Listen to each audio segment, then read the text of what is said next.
हाँ जी, अज के धड़ा सियासत च असीं गल कीती है, ये जिहड़ा अमरीका है ये किस चक्कर च है, सानू हर वेले हूरा देंदा रहिंदा है। क्या असीं इहदे गुलाम हाँ? आहो, ये गल तुहानूं पता नहीं किस किस कीती है, लेकिन अज दसांगे कि इंदी पाकिस्तान नूं लोड़ है, अवाम नूं लोड़ है या फौजियां नूं लोड़ है, इहदी गल करांगे अज। ते साडे नाल कौन होणगे? डॉक्टर मुहम्मद रियाज चौधरी। थोड़ा सियासत जनाब, मैं तुहाडा यार अहमद लतीफ ते अज साडे नाल मौजूद ने। जाहिर है पॉलिसियां बना लाले, ये जी पॉलिसी मैटर्स है ना, ये पॉलिसियां बनाना ये बड़ा मुश्किल काम है। फिर सिक्योरिटी जोड़ा है वो की है, सिक्योरिटी स्टेट्स की होंदियां ने, वेलफेयर स्टेट्स की होंदियां ने, दुनिया की करती है पई, अगे पिछे की हो रहा है, इस ते असीं गल करांगे। ते साडे नाल मौजूद ने मुमताज़ तजियाकार डॉक्टर मुहम्मद रियाज चौधरी। अस्सलाम वालेकुम जी। वालेकुम सलाम, बहुत शुक्रिया अहमद लतीफ़ साहब। डॉक्टर साहब हथ हौला भी रखना है असीं, ते कुछ तरह तेज भी रखना है, कमान तब्दील हो गई है। जी बिल्कुल। बाजवा डॉक्टराइन जाती रही, वैसे ये भी पूछना है कि बाजवा डॉक्टराइन सही की सी, ये जिन्होंने कहते रंग रूप की सन वो भी तकांगे। फिर आफत साहब की दुनिया की जी दुनिया होएगी, और ये जी गल है कि हम सियासत में अब नहीं आएंगे, ये भी सियासत है या की है, जरा दसो। जी बहुत शुक्रिया अहमद लतीफ़ साहब। ये तुसी साडी कौमी जिंदगी और जिहड़ी साडी तस्वीराती एक पैराडाइम है पाकिस्तान दा, वतन अजीज़ दा, उहदे बारे एक बड़ा तुसी बुनियादी सवाल जिहड़ा मेरे को पूछा है। मैं समझना वा कि साडी बुनियादी तौर पर सानू बहुत सारे तस्वीराती चैलेंजिस जिहड़े ने खिते दे विच उहनां दा सामना है, और साडी बहादुर आर्म्ड फोर्सिस जिहड़ियां ने वो कमा हक्को वो सारे चैलेंजिस दा अंदरूनी होवन या बैरूनी होवन, उन्हां दा बिल्कुल बड़े अच्छे ऐसन अंदाज नाल वो जिहड़ा मुकाबला करने वास्ते हमा वक्त तैयार ने। और मैं समझना साडी मईशत दी सूरत हाल जिहड़ी है वो बेहतर बनना भी इस मतलब टाइम के उत्ते बड़ी ज़रूरी है, क्योंकि अगर मईशत बेहतर होएगी पाकिस्तान की तो फिर ही साड़ी जिहड़ी कौमी सलामती है, नैशनल सिक्योरिटी जिन्हों असी कहने अंग्रेजी च, वो बेहतर हो सकती है। और पाकिस्तान जिहड़ा है वो दुनिया दे विच और खिते दे विच चैलेंजिस तो बड़े अच्छे तरीके नाल वो निपट सकता है। और जिहड़े साडे दुश्मन ने इंडिया है या बाकी मगरबी सरहदां तो सानू कुछ खतरात जिहड़े ने वो खुदा न खास्ता दरपेश ने, उन्हां दा असीं मदावा कर सकने आ। यह बड़ा तुसीं अहम सवाल कीता है अहमद लतीफ़ साहब कि कमान की जिहड़ी तब्दीली है, तुहानूं पता है कि कल 29 तारीख नूं साडे बर्री फौजां दे सिपा सलार जनरल कमर जवेद बाजवा साहब जिहड़े ने उन्होंने अपनी जिहड़ी स्टिक है, अपनी जिहड़ी छड़ी है, वो नए आने वाले आर्मी चीफ जिहड़े ने हाफिज सैयद आसम मुनीर साहब उन्हां दे हवाले कीती है। तो वो भी एक बड़े कोना मश्क और बड़े मंझे जरनैल ने, और उन्होंने भी उन्हां दा बड़ा वसी तजर्बा है। उन्होंने जापान की अकैडमी दे विचों भी ट्रेनिंग लई है और मलेशिया दे विचों भी, और मैं समझना कि मंगला दा जिहड़ा ट्रेनिंग स्कूल है उन्हां दी तरबियत है, तो उन्हां दे पिछे भी एक बड़ी एक तजर्बा है। पहली बारी बंदा आया जी पहली दफ़ा ककूल दे, ये पहली दफ़ा ये बड़ा माशाल्लाह एक वैरायटी है ना साडी आर्म्ड फोर्सिस दे विच, जिस तरह साडे मुल्क दे विच एक वैरायटी इसी तरह आर्म्ड फोर्सिस दे विच वैरायटी है। तो असी उम्मीद करने कि जेड़े बाजवा साहब दे दौर दे विच चीज़ां जिहड़ियां ने वो तकमील उन्हां दी नहीं हो सकी, या मतलब कुछ लोगों डी ट्रैक होईयां ने, या लोगों कुछ उहदे विच इतराज़ात सन, हुण सही सन या गलत सन, लेकिन उहदे विच जिहड़ियां ने वो चीज़ां मैं समझना अवाम दा और जिहड़ा फौज दा एक रिश्ता और नाता है, इंशाअल्लाह उहदे विच होर मजबूती आएगी। और जान वाले सिपा सलार जनरल कमर जवेद बाजवा उन्होंने भी ये गल की है कि इंशाअल्लाह फौज जिहड़ी है वो सियासत दे विच मुदाखलत जिहड़ी है वो भी असी तैयार किया कि नहीं करांगे, और इंशाअल्लाह असी मुल्क जिहड़ी है उहदी मईशत नूं बेहतर बनाउण वास्ते सिविल हुकूमत दा जिहड़ा साथ है वो इंशाअल्लाह हमेशा देना साडी तरजीह अव्वल है। डॉक्टर साहब एक होर गल तुहाडे कोल पुछनी है, तुसीं जिन्होंने कहते ना पोलिटिकल साइंटिस्ट है हो, मीडिया साइंटिस्ट है हो, ये साडा जिहड़ा इस वेले मंजर है वो जिन्होंने कहते ना दरीदा दहनी, जिन्होंने कहते लाउडनेस, मुँह फट हो गए सारे लोग, किसी अहदे का एतबार नहीं रहा, खुसूसन सोशल मीडिया ते लोग जो दिल करदा बोली जा रहे। मैं नहीं सुनिया कि कदे किसी ਹੋਣ ਵਾਲੇ ਮੌਜੂਦ ਸਿਪਾ ਸਾਲਾਰ ਦੇ ਬਾਰੇ ਚ ਇਤਨੀ ਲੂਜ਼ ਟਾਕ ਜਿਹੜੀ ਉਹ ਕੀਤੀ ਗਈ ਹੋਵੇ ਔਰ ਉਹਦੇ ਜਾਣਿਆ ਸਾਥ ਹੀ ਬਲਕਿ ਉਹਨਾਂ ਦੀ ਮੌਜੂਦਗੀ ਚ ਉਹਨਾਂ ਦੇ ਅਸਾਸਾਜਾਤ ਔਰ ਅਰਬਾਂ ਦੇ ਮਾਮਲੇ ਔਰ ਬੈਲਜੀਅਮ ਔਰ ਜਜ਼ੀਰੇ ਇਹ ਸਾਰੀਆਂ ਗੱਲਾਂ ਇਹ ਹੋਇਆ ਕੀ ਹੈ ਕਿਆ ਇਹ ਲੋਕ ਜਿਹੜੇ ਨੇ ਬੇਦੀਦ ਜੇ ਹੋ ਕੇ बड़ा अच्छा तुसी सवाल मेरे सामने अहमद लतीफ़ साहब रखे है। देखो ये सोशल मीडिया का ज़माना है और ये एक तरह का बड़ा शिफ्ट आया है साढ़े रवायती मीडिया जिहड़ा है उहदे विच और सोशल मीडिया दे विच डिजिटल मीडिया दे विच एक बड़ी दूर रस तब्दीलियां होईयां ने। उन्हें हर शख्स के हाथ दे विच एक जिहड़ा एक यूं समझो कि एक हथियार दे दिता है कि वो स्मार्टफोन है वो अपनी मर्जी दे नाल कमेंटरी कर रहा है, अपनी मर्जी दियां वो वीडियोज़ अपलोड कर रहा है, ऑडियोज़ अपनी रिकॉर्डिंग करके अपलोड कर रहा है। उन्होंने इस गल का एहसास ही नहीं कि साडी नैशनल सिक्योरिटी या साडे सिपा सलार जिहड़े ने या साडे सानू खित्ते दे विच की चैलेंजेस ने और इन्हां साडी जिहड़ी लूज स्टाक है या गैर जिम्मेदारी नाल कीती हुई गुफ्तगू है इहदा दुश्मन मुल्क जिहड़े ने कितना फायदा चुक सकते हैं और सानू वो मिलाइन कर सकते हैं। इस चीज़ का सानू एहसास होना चाहिए। आज़ादी इज़हारे राय बड़ी अच्छी गल है, ये साडा आईनी और कानूनी हक है जिहड़ा कि असीं वो सानू कोई इहदे ते कदगन नहीं ना एतराज़ होना चाहिए, किसी नूं भी एतराज़ नहीं। मगर ये वबाले जान उस वक्त बनता है कि जदों अपनी असीं नैशनल सिक्योरिटी दे वो इदारे जिहड़े मुल्क की बका और सलामती और उहदी जिहड़ी इस्तेकाम है उहदे वास्ते उहदे जामन हुंदे ने असीं उन्हां नूं मुतनाज़ा बना दिंदे हां। जिस तरह तुसीं सवाल दे शुरू च जिक्र फरमाया है ते उहदे विच चीज़ां जिहड़ियां ने वो मतलब वो कोई अच्छा तअसर नहीं पैंदा और दिल आज़ारी भी हुंदी है क़यादत दी और इस तरह इदारे दे विच भी एक बददिली फैलदी है। मैं समझना सानू अवॉइड करना चाहिए और ये हाइब्रिड वारफेयर का जिहड़ा ज़माना है ये तू तां दुश्मन मुल्क फायदा चुकते हैं और ये तू ते मतलब एक पनाह मंगण वाली गल है और सानू एक दीवार बनना चाहिए। साडे जिहड़े इंटलैक्चुअल्स ने जिहड़े सोशल मीडिया इस्तेमाल करते हैं उन्हां लोगों नूं बजाय इसदे कि गैर जिम्मेदाराना गुफ्तगू की जाए और उस चीज़ नूं कोट करन साडे दुश्मन इहदा ना ही हाइब्रिड वारफेयर है और इस तो ही सानू बचना एक बहुत बड़ा चैलेंज है नैशनल सिक्योरिटी वास्ते। डॉक्टर साहब कि सोशल मीडिया यूजिंग दे कुछ कोर्सेज होने चाहिए और ये जड़ा जिन्हों कहते ना माथर बांदर हथ माचस जी नहीं आनी चाहिए तो हर बंदे के हथ च सोशल मीडिया जो आ गया है तो देखिए कि उस तरह तो नहीं बन जाता वो माचस तो नहीं बन जाती और यूजर जो बांदर तो नहीं बन जाता। क्या सोशल मीडिया यूजिंग की कोई कोर्सेज होने चाहिए?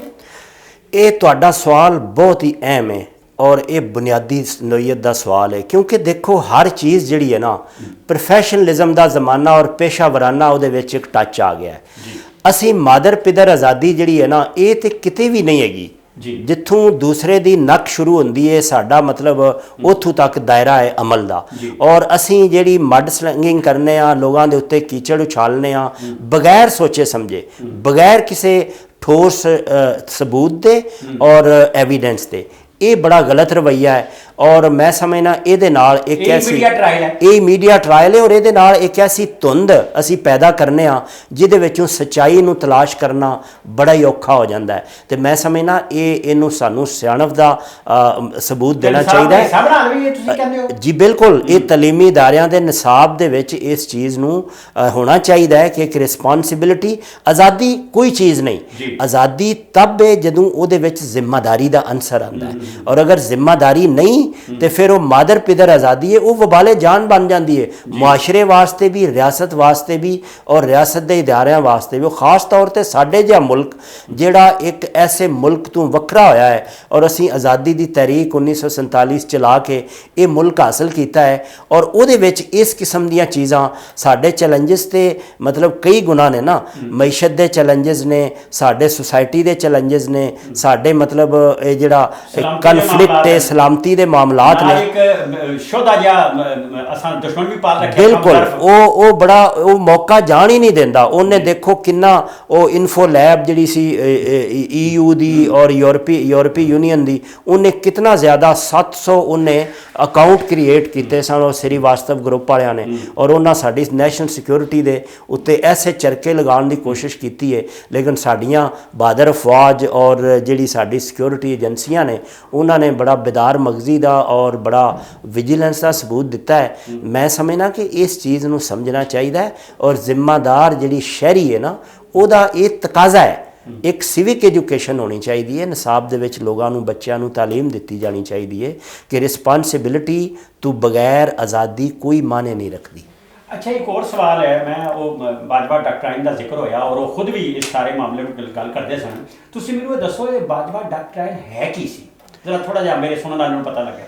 ਜਨਰਲ ਕਮਰ ਜਵੇਦ ਬਾਜਵਾ ਜਦੋਂ ਪਾਕਿਸਤਾਨੀ ਫੌਜਾਂ ਦੇ ਸਾਲਾਰ ਬਣੇ ਨੇ ਔਰ ਉਹਨਾਂ ਨੂੰ ਐਕਸਟੈਂਸ਼ਨ ਵੀ ਮਿਲੀ ਹੈ ਤੇ ਉਹਨਾਂ ਦਾ ਜ਼ਾਹਿਰ ਹੈ ਇੱਕ ਨੈਸ਼ਨਲ ਸਿਕਿਉਰਿਟੀ ਦਾ ਆਪਣਾ ਇੱਕ ਨੁਕਤਾ ਨਜ਼ਰ ਸੀ ਔਰ ਉਹਨਾਂ ਨੇ ਪਾਕਿਸਤਾਨ ਦੀ ਜਿਹੜੀ ਮਈਸ਼ਤ ਹੈ ਉਹਨੂੰ ਬਿਹਤਰ ਬਣਾਉਣ ਵਾਸਤੇ ਉਹਨਾਂ ਦਾ ਆਪਣਾ ਇੱਕ ਨੁਕਤਾ ਨਜ਼ਰ ਸੀ ਕਿ ਅਸੀਂ ਵੈਸਟ ਨਾਲ ਵੀ ਅਲਾਈਨ ਰਹਿਣਾ ਹੈ ਔਰ ਅਸੀਂ ਜਿਹੜਾ ਚਾਈਨਾ ਨਾਲ ਵੀ ਆਪਣੇ ਤਾਲੁਕਾਤ ਜਿਹੜੇ ਨੇ ਬਰਕਰਾਰ ਰੱਖਣੇ ਨੇ ਔਰ ਇਸ ਦੇ ਨਾਲ ਨਾਲ ਅਸੀਂ ਸੀਪੈਕ ਜਿਹੜਾ ਉਹਨੂੰ ਵੀ ਅੱਗੇ ਵਧਾਉਣਾ ਹੈ ਤਾਂ ਕਿ ਮੁਲਕ ਜਿਹੜਾ ਮੁਆਸ਼ੀ ਤੌਰ ਤੇ ਉਹਦੀ ਖੁਦ ਕਫੀਲ ਹੋ ਜਾਏ ਔਰ ਮਈਸ਼ਤ ਅਗਰ ਬਿਹਤਰ ਹੋ ਜਾਏਗੀ ਤਾਂ ਨੈਸ਼ਨਲ ਸਿਕਿਉਰਿਟੀ ਜਿਹੜੀ ਹੈ ਉਹ ਬਿਹਤਰ ਹੋ ਜਾਏਗੀ। ਇਹਦੇ ਬਹੁਤ ਸਾਰੇ ਲੋਕਾਂ ਨੇ ਮਤਲਬ ਇੱਕ ਤਰ੍ਹਾਂ ਦੀ ਸਮਝੋ ਕਿ ਦੁਸ਼ਨਾਮ ਤਰਾਜ਼ੀ ਵੀ ਕੀਤੀ ਹੈ ਔਰ ਆਪਣੇ ਆਪਣੇ ਸਿਆਸੀ ਮਕਾਸਦ ਵਾਸਤੇ ਉਹਨਾਂ ਨੇ ਆਪਣਾ ਉੱਲੂ ਸਿੱਧਾ ਕੀਤਾ ਹੈ ਤੇ ਮੈਂ ਸਮਝਣਾ ਇਸ ਤਰ੍ਹਾਂ ਚੀਜ਼ਾਂ ਨੂੰ ਯਕ ਤਰਫਾ ਜਿਹੜਾ ਹੈ ਉਹ ਨਹੀਂ ਲੈਣਾ ਚਾਹੀਦਾ ਔਰ ਬੜਾ ਇੱਕ ਇਹਤਿਆਤ ਦੇ ਨਾਲ ਚੀਜ਼ਾਂ ਦਾ ਤਜਜ਼ੀਆ ਕਰਕੇ ਔਰ ਮਰੂਜ਼ੀ ਹਕਾਇਕ ਦੇ ਮੁਤਾਬਕ ਚੀਜ਼ਾਂ ਜਿਹੜੀਆਂ ਨੇ ਉਹਦੇ ਤੇ ਤਬਸਰਾ ਕਰਨਾ ਚਾਹੀਦਾ। ਅੱਛਾ, ਇੱਕ ਹੋਰ ਗੱਲ ਮੈਂ ਦੱਸਾਂਗਾ, ਤੁਹਾਡੇ ਕੋਲੋਂ ਪੁੱਛਣਾ ਵੀ ਚਾਹਾਂਗਾ। ਜਨਰਲ ਸਾਹਿਬ ਜਿਹੜੇ ਨੇ ਆਸਮ ਮੁਨੀਰ ਸਾਹਿਬ, ਹਾਫਿਜ਼ ਸਾਹਿਬ, ਇਹ ਜਿਹੜੇ ਆਏ ਨੇ ਇਸ ਤੋਂ ਬਾਅਦ ਈਰਾਨ ਵੀ ਸਾਡਾ ਸੈੱਟ ਹੋ ਜਾਏਗਾ, ਅਫਗਾਨਿਸਤਾਨ ਵੀ ਸੈੱਟ ਹੋ ਜਾਏਗਾ, ਸਾਊਦੀਆ ਨਾਲ ਜਿਹੜਾ ਸਾਡਾ ਇੱਕ ਤਲਕ ਵਾਸਤਾ ਹੈ ਉਹ ਵੀ ਮੌਜੂਦ ਰਹੇਗਾ। ਤੁਸੀਂ ਕੀ ਦੇਖਦੇ ਹੋ ਪਏ ਕਿ ਹਾਫਿਜ਼ ਸਾਹਿਬ ਦੇ ਆਉਣ ਨਾਲ ਇਹ ਦੁਨੀਆ ਜਿਹੜੀ ਹੈ, ਇਹ ਜਿਹੜਾ ਜਨੂਬੀ ਏਸ਼ੀਆ ਹੈ, ਇਹ ਕੁਝ ਹੋਰ ਤਰ੍ਹਾਂ ਦਾ ਹੋ ਜਾਏਗਾ ਜਾਂ ਕੋਈ ਜੋਹਰੀ ਤਬਦੀਲੀ ਆਏਗੀ? ਨਾਲ ਹੀ ਇਹ ਪਾਕਿਸਤਾਨ ਦੇ ਹਰ ਸ਼ਹਿਰੀ ਵਾਸਤੇ ਕਿ ਹਾਫਿਜ਼ ਸੈयद ਆਸਮ ਮੁਨੀਰ ਸਾਹਿਬ ਜਦੋਂ ਸਾਲਾਰ ਬਣੇ ਨੇ ਪਾਕਿਸਤਾਨ ਦੀ ਅਫਵਾਜ ਦੇ, ਬਰੀ ਅਫਵਾਜ ਦੇ, ਤੇ ਉਹਨਾਂ ਇੱਕ ਸਭ ਤੋਂ ਸੀਨੀਅਰ ਜਰਨੈਲ ਸਨ ਔਰ ਉਹਨਾਂ ਦੀ ਸੀਨੀਅਰਿਟੀ ਨੂੰ ਮੱਦੇ ਨਜ਼ਰ ਰੱਖਦੇ ਹੋਏ ਜਿਸ ਤਰ੍ਹਾਂ ਸੁਪਰੀਮ ਕੋਰਟ ਔਰ ਹਾਈ ਕੋਰਟ ਦੇ ਜੱਜਿਸ ਦਾ ਇਹ ਮੁਤਫਿਕਾ ਤੌਰ ਤੇ ਸਾਡੇ ਜੱਜਿਸ ਸਾਹਿਬਾਨ ਨੇ ਤੈਅ ਕਰ ਲਿਆ ਹੋਇਆ ਹੈ ਮੁਖਤਲਿਫ ਅਦਾਲਤੀ ਫੈਸਲਿਆਂ ਦੇ ਜ਼ਰੀਏ ਕਿ ਬਾਈ ਸੀਨੀਅਰ ਬੰਦਾ ਜਿਹੜਾ ਹੈ ਉਹਦਾ ਹੀ ਇਸਤਿਕਾਕ ਹੈ।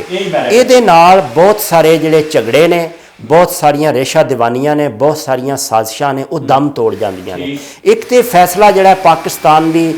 ਮਤਲਬ ਕੌਮੀ ਯਕਜਹਿਤੀ ਔਰ ਉਹਦੀ ਸਮਾਜੀ ਜਿਹੜੀ ਮੁਆਸ਼ਰੇ ਦੀ ਆਪਸ ਵਿੱਚ ਜੁੜਤ ਹੈ ਔਰ ਹਮ ਮੰਗੀ ਹੈ ਔਰ ਮੁਖਤਲਿਫ ਤਬਕਾ ਫਿਕਰ ਦੀ, ਮੁਖਤਲਿਫ ਸੋਚ ਰੱਖਣ ਵਾਲਿਆਂ ਲੋਕਾਂ ਦੀ, ਇਹ ਬੜਾ ਜ਼ਰੂਰੀ ਸੀ। दूसरा माशाल्लाह वो एक बड़े सीजनड जरनैल ने और बड़ी एक मिडल क्लास के आदमी ने, कोई वो सोने का चम्मच लैके पैदा नहीं होए और वो नशेबो फराज तो वाकफ ने और ऐसे लोग बड़े मुहिब्बल वतन होंगे ने और जी बिल्कुल। तो वो जनरल सायर शमशाद साहब भी और जनरल आसम मुनीर बाजवा आसम मुनीर साहब भी। तो मैं समझना कि इस एक बड़ा मौका है कि वो अपने जड़े चीज़ां ने उन्हों का जायज़ा लैन और पाकिस्तान ने किस तरह अगे बढ़ना है, पाकिस्तान ने विच जमहूरीयत और डेमोक्रेसी जिहड़ी है उन्होंने किस तरह परवान चढ़ाना है और अगे फर्दर जिहड़ा है आवाम का जिहड़ा हाकमीयत का तसव्वुर है उन्होंने मजीद प्रोटैक्ट किस तरह करना है और ये उन्हों का एक लैवल प्लेइंग फील्ड जिहड़ा है वो देन सब जमातां नूं और इंशाअल्लाह मैनूं उम्मीद है कि ये आने वाले वक्त दे विच ये चीज़ां अनफोल्ड होणगियां और एक और ज़्यादा बेहतरी, चूँकि एक लैसन लर्न होंदा है ना और उस तरह और ज़्यादा चीज़ां बेहतर होनियां शुरू हो जांदियां और एक आवाम दी जिहड़ी जुड़त है और आवाम दा जिहड़ा एक अपनियां फौजां दे नाल हमंगी है ये, चूँकि मुल्क ते देखो सारियां दा है ना, सिविलियन और जिहड़े फौजी ने वो एक ही चीज़ ने। असीं एक ऑर्गेनिक रिलेशनशिप पे साडा एक ना खत्म होने वाला और पाकिस्तान ਦੀਆਂ ਜਿਹੜੀਆਂ फौजां ने उन्हां नाल ते रोमांस है लोगों का, क्योंकि सानू जिस तरह तुसीं अपने प्रोग्राम के इब्तदा फरमाया कि सानू एक बड़े कमीने और अजली दुश्मन का सामना इंडिया की सूरत है जिन्हें साड़ी आज़ादी नूं तस्लीम नहीं किया और हर वक्त कोई ना कोई वो ऐसा मसला और ऐसा गुंजल जिहड़ा गुंजलक सूरत हाल पैदा करन दे वो टोच रहिंदा है और दरपै रहिंदा है। तो इस वजह तो मैं समझना कि सानू समझना चाहिए है कि साडे मसाइल की ने, चैलेंजेस की ने और आर्मड फोर्सेस जिहड़ियां ने साडियां फौजां बर्री होवे, बहरी होवे या मतलब हवाई फौज होवे वो नहीं इहदा मदावा कर सकते जब तक आवाम की जुड़त उन्हां दे नाल ना होवे और इंशाअल्लाह मैनूं उम्मीद है एक अच्छे बाब का आगाज़ जिहड़ा है ਉਹ ਹੋ ਚੁੱਕਾ ਹੈ ਔਰ ਪਾਕਿਸਤਾਨ ਦੇ ਜਿਹੜੇ ਸਾਲਾਰ ਨੇ ਉਹ ਪਾਕਿਸਤਾਨ ਦੀ ਜਿਹੜੀ ਸਿਆਸੀ ਕਿਆਦਤ ਹੈ ਔਰ ਪਾਕਿਸਤਾਨ ਦੀ ਜਿਹੜੀ ਹਕੂਮਤ ਹੈ ਮੌਜੂਦਾ ਮੁੰਤਖਬ ਫੈਡਰਲ ਲੈਵਲ ਤੇ ਵੀ ਸੂਬਾਈ ਲੈਵਲ ਤੇ ਉਹਨਾਂ ਨਾਲ ਬੜਾ ਮਿਲ ਕੇ ਕੰਮ ਕਰ ਰਹੇ ਨੇ ਔਰ ਇਨਸ਼ਾਅੱਲਾ ਤਾਲਾ ਅਸੀਂ ਆਪਣੀ ਮੰਜ਼ਿਲ ਜਿਹੜੀ ਹੈ ਕੌਮੀ ਤਾਮੀਰ ਔਰ ਤਰੱਕੀ ਦੀ ਉਹ ਜ਼ਰੂਰ ਹਾਸਲ ਕਰਾਂਗੇ। अच्छा डॉक्टर साहब तुसां जमहूरीयत की गल की, ये साडे कोल जिहड़ी जमहूरीयत है ये जाली जमहूरीयत है, ये आवाम का नां तो लैंदी है पर ये जिहड़ा ना आसानियां ते मरात वो सारी खवास नूं दिंदी है। ये जिहड़ी जाली जमहूरीयत है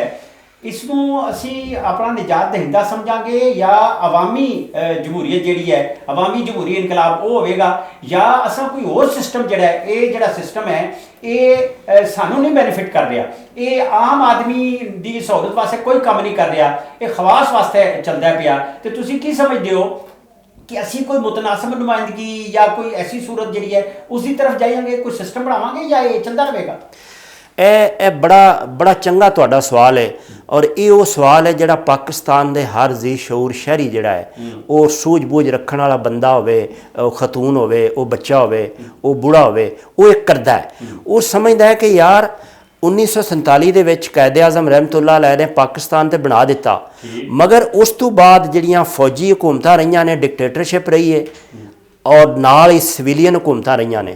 उन्होंने वो कोई आवाम की फलाह वास्ते उतना चंगा काम नहीं किया जितना कि होना चाहिए सी और रल के और उन्हों की जिंदगी जिहड़ी है अज भी मसाइल का शिकार है। अज भी रोजी रोटी दे रोज़गार दे और शैल्टर दे मसाइल लोगों वास्ते एक बहुत बड़े एक गंभीर ने, बड़ा चैलेंज है। तो मैं समझना वा कि ये फलाई रियासत का जिहड़ा साडा तसव्वुर है इहदी तरफ फौरी तौर पर साड़ियाँ रियासतां नूं तवज्जो साड़ी रियासत नूं साड़ी हुकूमत नूं तवज्जो देनी चाहिए है, क्योंकि ये सियासतदानां दी नाकामी और फेलियर है और बिल्कुल फेलियर है और इस चीज़ नूं असीं किसी तरीके नाल भी एग्जोनरेट नहीं कर सकते, उन्होंने असीं फायदा नहीं दे सकते शक दा, क्योंकि देखो 90 तो बाद जिहड़ियां हुकूमतां बणियां ने ਉਹਦੇ ਵਿੱਚ सियासी अथल पथल अखाड़ पछाड़ ਇਹਦੇ कोई शक नहीं रही है कि मसलन मोहतरमा बेनज़ीर भुट्टो की हुकूमत नूं बरतरफ कर दिता गया 1993 ਦੇ ਵਿੱਚ, इस तरह 1990 ਦੇ ਵਿੱਚ, इसी तरह 1993 ਦੇ ਵਿੱਚ मियाँ साहब की हुकूमत नूं बरतरफ कर दिता गया। फिर 12 अक्तूबर 1999 का वाक़या आया, जनरल परवेज़ मुशर्रफ ने तमाम असूलों को बाला ताक रखद्या होया जनाब एक जमहूरी हुकूमत जिहड़ा अच्छा खासा मैंडेट सी उनके उत्ते शब खून मारिया। तो ये अर्ज करन दा मकसद ये वे कि इस तरह जदों सियासी इस्तेकाम नहीं आएगा तो फिर मुआशी इस्तेकाम नहीं आएगा और लोगों के तलीम दे, सेहत दे, रोज़गार दे, रोटी रोज़ी के जिहड़े बुनियादी मामलात ने इंसान नूं अपनी रूह और जिंदगी जिहड़ा अपना रूह और जिस्म का तलक और नाता बरकरार रखने वास्ते ज़रूरी ने, वो ही मतलब जिहड़े ने वो साडे मसले हल नहीं होणगे। तो फिर असीं बड़े बड़े वड्डे जिहड़े साडे वो मंजिलां ने या बड़े बड़े वड्डे जिहड़े साडे अहदाफ ते टारगेट ने उन्हां वास्ते असीं की सोचना शहरियां ने। लिहाजा ये सियासी क्यादत की बहुत बड़ी नाकामी है और उन्होंने सर जोड़ के एक मैं समझना मिसाके मईशत भी करना चाहिए और सोचना चाहिए कि यार असी किस तरह इस मुल्क जिहड़े इहदी बेलौस खिदमत कर सकते हैं ताकि भुख ना रहे, नंग ना रहे और कोई बेरोज़गार ना फिरे और हर शख्स जिहड़ा है वो मुतमिन रहे। इस तरह साडी नैशनल सिक्योरिटी जिहड़ी है भी वो भी बेहतर हो जाएगी और साडे जिहड़े बाहर दे ते अंदर दे जिहड़े चैलेंजेस और मसाइल ने वो भी इंशाअल्लाह खातर खा काम हो जाएंगे। ਇੱਥੇ ਇੱਕ ਵਕਫਾ ਲਵਾਂਗੇ ਤੇ ਵਕਫੇ ਤੋਂ ਬਾਅਦ ਅਸੀਂ ਆ ਕੇ ਗੱਲ ਕਰਾਂਗੇ ਆਲਮੀ ਮੁਦਾਖਲਤ ਹੁੰਦੀ ਹੈ ਇੱਕ, ਤੇ ਦੂਸਰੀ ਗੱਲ ਇਹ ਕਰਾਂਗੇ ਕਿ ਇਹ ਜਿਹੜਾ ਖਿੱਤਾ ਹੈ ਇਹ ਤਬਦੀਲ ਹੋ ਰਿਹਾ ਬੜੀ ਤੇਜ਼ੀ ਨਾਲ, ਤੇ रूस है, चीन है, ईरान है, अफगानिस्तान है, उधर तुर्की है, ये सारे ਜਿਹੜੇ ਇਹ ਕੀ ਪਿਆ ਹੁੰਦਾ ਹੈ ਤੇ ਕੀ ਸਮਝਦੇ ਹੋ ਪਏ ਕਿ ਅਮਰੀਕਾ ਇੱਥੋਂ ਗਿਆ ਤੇ ਉਹ ਜਿਹੜੇ ਜ਼ਖਮ ਹਨ ਉਹ ਚੱਟਦਾ ਪਿਆ ਤੇ ਉਹਦਾ ਦਿਲ ਨਹੀਂ ਸੀ ਇੱਥੋਂ ਜਾਣ ਦਾ ਕਿ ਕਿਸ ਤਰ੍ਹਾਂ ਗਿਆ, ਇਸ ਤੇ ਵੀ ਗੱਲ ਕਰਾਂਗੇ। ਇੱਥੇ ਲੈਣੇ ਇੱਕ ਨਿੱਕਾ ਜਿਹਾ ਵਕਫਾ। ਵੈਲਕਮ ਬੈਕ ਜੀ। ਅਸੀਂ ਜਿਹੜੀ ਗੱਲ ਕੀਤੀ ਸੀ ਡਾਕਟਰ ਸਾਹਿਬ ਉਸ ਤੇ ਜ਼ਰਾ ਗੱਲ ਕਰ ਲਓ ਹਾਂ ਮੈਂ ਹੈ ਤਾਂ ਜੇ ਗੱਲ ਹੋ ਹੀ ਜਾਵੇ ਕਿ ਅਸਲ ਗੱਲ ਕੀ ਹੈ। आता है जाता है देखता है ये की है सारी कहानी, तो क्या असी नौ आबादी हाँ को आज़ाद मुल्क हाँ या की हाँ, क्यों तो लोग जिहदा दिल करता है वो सानू आकर पूरा देंदा। असल बदकिस्मती ये रही है कि पाकिस्तान जिहड़ा 1979 तो बाद जी ਇੱਕ ਮਤਲਬ ਸਟਾਰਮ ਦੇ ਵਿੱਚ ਰਿਹਾ, ਇਹਦਾ ਆਈ ਆਫ ਸਟਾਰਮ ਜਿਹਨੂੰ ਅੰਗਰੇਜ਼ੀ 'ਚ ਕਹਿੰਦੇ ਨੇ, ਤੂਫਾਨ ਦੀ ਬਿਲਕੁਲ ਅੱਖਾਂ ਦੇ ਵਿੱਚ ਇਹ ਰਿਹਾ ਹੈ ਖਿੱਤਾ। ਔਰ ਸਾਡੇ ਚੈਲੰਜਸ ਜਿਹੜੇ ਨੇ ਸਮਾਜੀ ਵੀ, ਸਾਡੇ ਤਜ਼ਵੀਰਾਤੀ ਵੀ, ਸਟ੍ਰੈਟੇਜਿਕ ਜਿਹਨੂੰ ਕਹਿੰਦੇ ਨੇ ਅੰਗਰੇਜ਼ੀ 'ਚ, ਔਰ ਸਾਡੇ ਸਿਆਸੀ ਵੀ ਔਰ ਮੁਆਸ਼ੀ ਵੀ, ਇਹ ਕਈ ਗੁਣਾ ਵੱਧ ਗਏ ਨੇ। ਔਰ ਐਸੀ ਸੂਰਤ ਹਾਲ ਦੇ ਵਿੱਚ ਅਮਰੀਕਾ ਜਿਹੜਾ ਹੈ ਉਹਦੀ ਅਫਗਾਨਿਸਤਾਨ ਦੇ ਵਿੱਚ ਮੁਦਾਖਲਤ ਜਿਹੜੀ ਹੋਈ ਹੈ, ਔਰ ਮੈਂ ਸਮਝਦਾ ਉਹ ਮੁਦਾਖਲਤ ਤੇ ਬੇਜਾ ਸੀ। ਉਹ ਬਗੈਰ ਕਿਸੇ ਵਜ੍ਹਾ ਤੋਂ, ਬਗੈਰ ਕਿਸੇ ਪ੍ਰੋਪਰ ਉਹ ਟਰਾਇਲ ਤੋਂ ਜਾਂ ਬਗੈਰ ਉਸ ਦਾ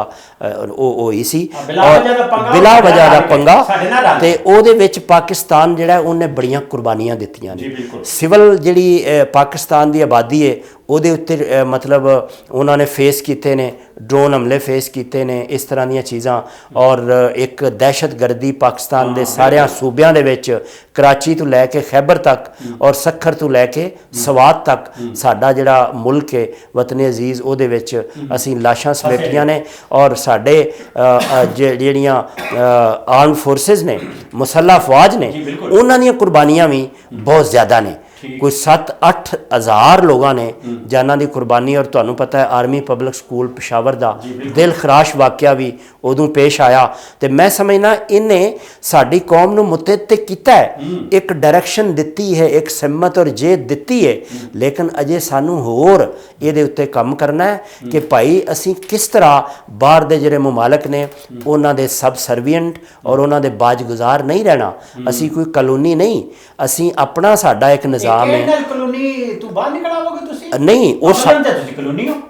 ਅਸੀਂ ਜਨਾਬ ਸਾਬਤ ਕਰਨਾ ਹੈ। ਔਰ ਇਸ ਤੋਂ ਇਲਾਵਾ ਚਾਰਾ ਕਾਰ ਨਹੀਂ, ਚੂँकि ਸਾਡੀ ਜਿਹੜੀ ਇਕਤਦਾਰ ਆਲਾ ਹੈ, ਸਾਡੀ ਕੌਮੀ ਜਿਹੜੀ ਸਲਾਮਤੀ ਹੈ, ਸਾਡੀ ਹਾਕਮੀਅਤ ਹੈ, ਇਹ ਸਾਰੀਆਂ ਚੀਜ਼ਾਂ ਅਸੀਂ ਤਾਵਨ ਤੇ ਕਰਨਾ ਹੈ। ਅਮਰੀਕਾ ਨਾਲ ਵੀ ਕਰਨਾ ਹੈ, ਚੀਨ ਨਾਲ ਵੀ ਕਰਨਾ ਹੈ, ਬਰਤਾਨੀਆ ਨਾਲ ਵੀ ਕਰਨਾ ਹੈ, ਫਰਾਂਸ ਨਾਲ ਵੀ। ਦੁਨੀਆ ਦੇ ਜਿਹੜੇ ਸਾਰੇ ਤਰੱਕੀ ਯਾਫਤਾ ਮਮਾਲਕ ਨੇ, ਹੁਣ ਅਸੀਂ ਅਮਰੀਕਾ ਨੂੰ ਨਹੀਂ ਛੱਡ ਸਕਦੇ। ਦੇਖੋ ਸਾਇੰਸ ਔਰ ਟੈਕਨੋਲੋਜੀ ਦਾ ਲੀਡਰ ਹੈ, ਔਰ ਦੁਨੀਆ ਜਿਹੜੀ ਹੈ ਅਮਰੀਕਾ ਦੀ ਲੋੜ ਹੈ ਜਾਂ ਫੌਜੀਆਂ ਨੂੰ ਲੋੜ ਹੈ? ਜੀ ਬਿਲਕੁਲ ਨਹੀਂ, ਬਿਲਕੁਲ ਆਮ ਆਦਮੀ ਦਾ ਇਹਦੇ ਨਾਲ ਕੋਈ ਤਾਲੁਕ ਨਹੀਂ। ਮਗਰ ਉਸ ਵਕਤ ਇਹਦੀ ਅਹਿਮੀਅਤ ਤੇ ਹੁੰਦੀ ਹੈ ਜਦੋਂ ਤੁਸੀਂ ਮੁਲਕ ਦੇ ਵਿੱਚ ਇੱਕ ਮਾਡਰਨਾਈਜ਼ ਕਰਦੇ ਹੋ, ਆਪਣੀ ਆਰਮਡ ਫੋਰਸਿਸ ਨੂੰ, ਆਪਣੇ ਸਿਸਟਮਸ ਨੂੰ, ਆਪਣੇ ਇਦਾਰਿਆਂ ਨੂੰ ਬਿਹਤਰ ਬਣਾਉਂਦੇ ਹੋ। ਤੇ ਜ਼ਾਹਿਰ ਹੈ ਤੁਸੀਂ ਐਸੇ ਮੁਲਕ ਦੀ ਤਰਫ ਦੇਖਦੇ ਹੋ ਜਿਹੜਾ ਉਹ ਸਾਇੰਸ ਔਰ ਟੈਕਨੋਲੋਜੀ ਦਾ ਲੀਡਰ ਹੈ, ਟ੍ਰੇਨਿੰਗ ਦੇ ਮੈਦਾਨ ਵਿੱਚ, ਐਜੂਕੇਸ਼ਨ ਦੇ ਮੈਦਾਨ ਵਿੱਚ, ਸਕਿੱਲ ਦੇ ਮੈਦਾਨ ਦੇ ਵਿੱਚ, ਔਰ ਆਪਸ ਦੇ ਵਿੱਚ ਜਿਹੜਾ ਐਕਸਚੇਂਜ ਆਫ ਆਈਡੀਆਜ਼ ਹੈ। ਅੱਜ ਕੱਲ੍ਹ ਪਤਾ ਹੈ ਤੁਹਾਨੂੰ ਇਹ ਦੁਨੀਆ ਤੇ ਆਈਡੀਆਜ਼ ਔਰ ਥਿੰਕ ਟੈਂਕਸ ਜਿਹੜੇ ਨੇ ਉਹ ਹੀ ਡਰਾਈਵਿੰਗ ਫੋਰਸ ਨੇ ਅਮਰੀਕਾ ਔਰ ਬਰਤਾਨੀਆ ਔਰ ਖਾਸ ਤੌਰ पे ਜਿਹੜਾ ਮਗਰਬ ਦੇ ਵਿੱਚ, ਮਗਰਬੀ ਯੂਰਪ ਵਿੱਚ। ਲਿਹਾਜ਼ਾ